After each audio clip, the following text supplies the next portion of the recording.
റാഫി തന്നെ ആ വീട്ടിൽ പോയതാണ്. ആ വീട്ടിലുള്ള ചുറ്റുവട്ടങ്ങളിലൊക്കെ പോയി ഒട്ടുമിക്ക അടുത്ത ബന്ധുക്കളുടെ ഒക്കെ പ്രതികരണം എടുത്തതാണ്. പ്രതികരണങ്ങളൊക്കെ വിതുമ്പുന്ന ബന്ധുക്കളെ നമ്മൾ കണ്ടതാണ്. ആ പാവം കുഞ്ഞിന്റെ ചേതനറ്റ ശരീരം ആ അച്ഛന്റെ വീട്ടിൽ വെക്കുമ്പോൾ അതിനു ചുറ്റും അലമുറയിടുന്ന ബന്ധുക്കളെ നമ്മൾ കണ്ടതാണ്. റാഫിയോട് സംസാരിക്കുമ്പോൾ കള്ളക്കരച്ചിൽ കരഞ്ഞ ആ കുഞ്ഞിന്റെ മൃതശരീരത്തിൽ ചുറ്റും നിൽക്കുമ്പോൾ കള്ളക്കരച്ചിൽ കരഞ്ഞ ഏതോ ഒരുത്തനാണ് അതിന്റെ പിന്നിൽ എന്നാണോ മനസ്സിലാക്കേണ്ടത് റാഫി?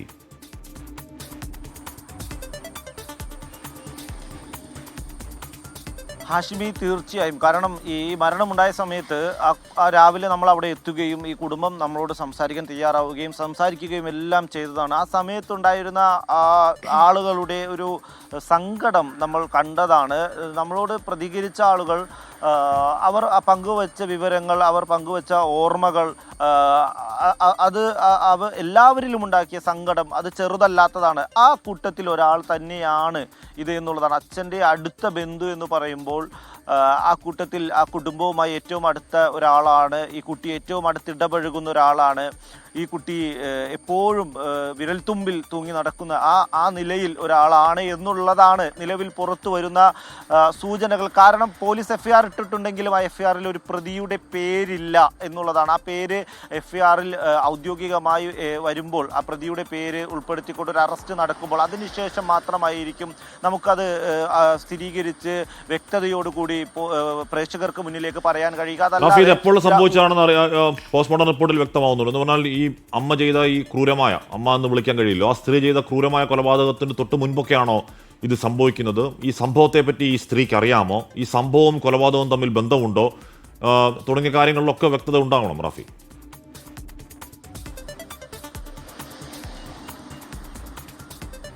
തീർച്ചയായും SP മാധ്യമങ്ങളെ കാണുന്നതോടുകൂടി ഇക്കാര്യങ്ങളിലെല്ലാം വ്യക്തതയുണ്ടാകുമെന്നുള്ളതാണ് പ്രതീക്ഷിക്കുന്നത്. നിലവിൽ ലഭിക്കുന്ന സൂചനകൾ അനുസരിച്ച് ഈ കുട്ടി ഇത്തരത്തിലുള്ളൊരു ശാരീരിക പീഡനത്തിന് കുറച്ചു കാലമായി ഇരയാകുന്നുണ്ട് എന്നുള്ളതാണ്. ആ നിലയിലുള്ള ചില പാടുകളാണ് ശരീരത്തിൽ നിന്ന് ലഭിച്ചത് എന്നുള്ളതാണ് നമുക്ക് മനസ്സിലാക്കാൻ കഴിയുന്നത്. ഇതിൻ്റെ കൂടി അടിസ്ഥാനത്തിലായിരുന്നു ഈ ചോദ്യം ചെയ്യൽ എന്നുള്ളതാണ്. ഈ ബന്ധുക്കളെ, അടുത്ത ബന്ധുക്കളിൽ നിന്ന് ഈ വിവരങ്ങൾ തേടിയതും മൊഴിയെടുത്തതും ഒപ്പം തന്നെ ഈ ബന്ധുക്കളിൽ ഒരാളെ കണ്ടെത്തുന്നതും ഈ നിലയിലുള്ള സാഹചര്യങ്ങളെല്ലാം തന്നെ പരിഗണിച്ചാണ് എന്നുള്ളതാണ് മനസ്സിലാക്കാൻ കഴിയുന്നത്.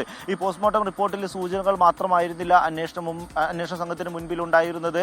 അതുകൂടി കണക്കിലെടുത്ത് ഈ പോസ്റ്റ്മോർട്ടം റിപ്പോർട്ടിൽ നിന്ന് ലഭിച്ച സൂചനകൾ കൂടി കണക്കിലെടുത്ത് പോലീസ് നടത്തിയ വിശദമായ ചോദ്യം ചെയ്യലാണ് ഇന്നലെ നടന്നത്. ഇതിന്റെ അടിസ്ഥാനത്തിലായിരുന്നു കസ്റ്റഡിയിലെടുത്തത്. എന്നാൽ 2 ബന്ധുക്കളെ വിട്ട് കൊടുക്കുകയും ചെയ്തു. എന്നാൽ ആ ഒരു ബന്ധുവെ, സംശയത്തിലുള്ള ഒരാളെ അവിടെ ഇന്നലെ രാത്രി ഇവിടെ പോലീസ് സ്റ്റേഷനിൽ തുടരുകയുമായിരുന്നു. അയാളിൽ നിന്ന് ഇന്നലെ രാത്രി പോലീസ് വിവരങ്ങൾ ശേഖരിച്ചിട്ടുണ്ട്.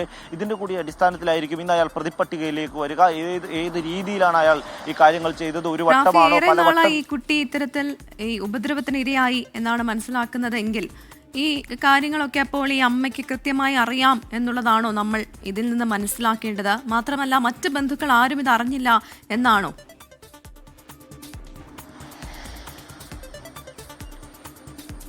തീർച്ചയായും മറ്റു ബന്ധുക്കൾ ആരും ഇത് അറിഞ്ഞില്ല എന്നുള്ളതാണ് നിലവിൽ പുറത്തു വരുന്നത്. ഈ അമ്മയ്ക്ക് ഈ കാര്യങ്ങൾ അറിയുമോ എന്നുള്ള ചോദ്യത്തിന് ഒരു വ്യക്തത വന്നിട്ടില്ല. അമ്മ ഇതുമായി ബന്ധപ്പെട്ട് ഈ മൊഴി നൽകി സഹകരിക്കുന്നില്ല എന്നുള്ളതാണ്, വിവരങ്ങൾ പങ്കുവെക്കുന്നില്ല എന്നുള്ളതാണ്.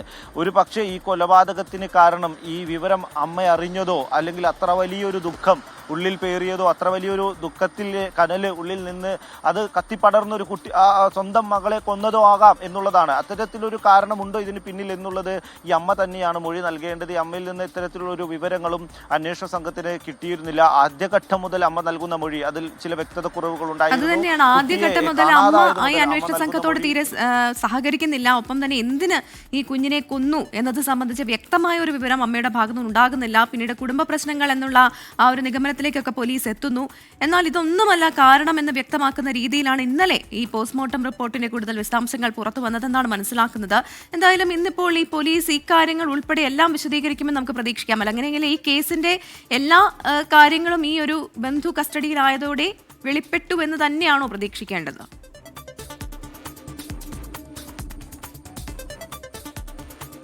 അങ്ങനെ കരുതാൻ കഴിയില്ല. കാരണം പോലീസിന് മുന്നിൽ ഒരുപാട് ചോദ്യങ്ങളുണ്ടായിരുന്നു. ഈ കുട്ടിയെ കാണാതെ ആയത് മുതൽ അമ്മ നൽകുന്ന മൊഴിയിൽ വ്യക്തതക്കുറവുകളുണ്ടായിരുന്നു. അമ്മ നൽകുന്ന മൊഴി പോലീസിന് പ്രഥമ ദൃഷ്ട്യാ തന്നെ സ്ഥിരീകരിക്കാൻ കഴിയാത്തൊരു സാഹചര്യമായിരുന്നു. ഈ അമ്മ മൊഴി നൽകുകയും പിന്നീട് പോലീസിന് പല സാഹചര്യ തെളിവുകളും പരിഗണിച്ചുകൊണ്ട് വേണമായിരുന്നു ഈ മൊഴി സ്ഥിരീകരിക്കാൻ. ആ നിലയിലായിരുന്നു ഇന്നലെ ഈ അപകടമുണ്ടായത് മുതൽ ഈ കുട്ടിയെ പുഴയിലേക്ക് എറിഞ്ഞത് മുതൽ കാര്യങ്ങൾ പോകുന്നുണ്ടായിരുന്നത്.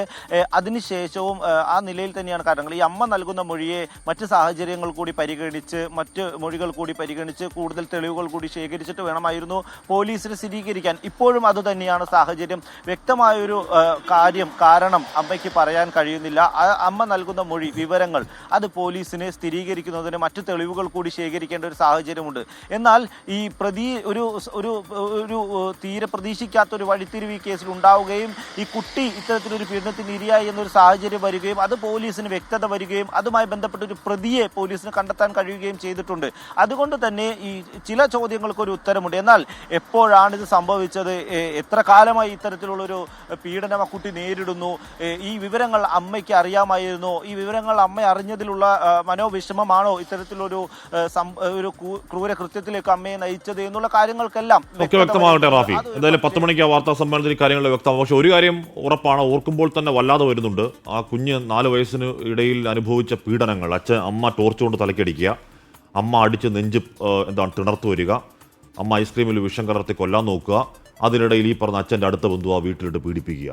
4 വയസ്സിനുള്ളിൽ എന്തൊരു നരക വീടാണ് അതെന്ന ചോദ്യമാണ്. ഏറ്റവും പ്രധാനപ്പെട്ടത് ആരാണ് അക്രമം ചെയ്ത് ഈ അധമൻ എന്ന കാര്യം അറിയണം. അത് 10 മണിയോടുകൂടി അത് കേരളം അറിയും. ഈ പറയുന്ന വലിയ സ്നേഹം ഒക്കെ ഉണ്ട് എന്നൊക്കെ ചുറ്റുമുള്ള വീട്ടുകാരൊക്കെ പറഞ്ഞുകൊണ്ടിരുന്നത് ഈ പറയുന്ന അച്ഛൻ്റെ ബന്ധുക്കൊക്കെ ഈ കുഞ്ഞിനോട് വലിയ സ്നേഹമാണ്, ഈ കുഞ്ഞിനോട് ജീവനെപ്പോലെ കരുതുന്നവരാണ്. അപ്പോൾ ജീവനെപ്പോലെ കരുതുന്നതിൽ ഏതെങ്കിലും ഒരുത്തരാണോ അത് എന്ന കാര്യം 10 മണിക്ക് അറിയട്ടെ.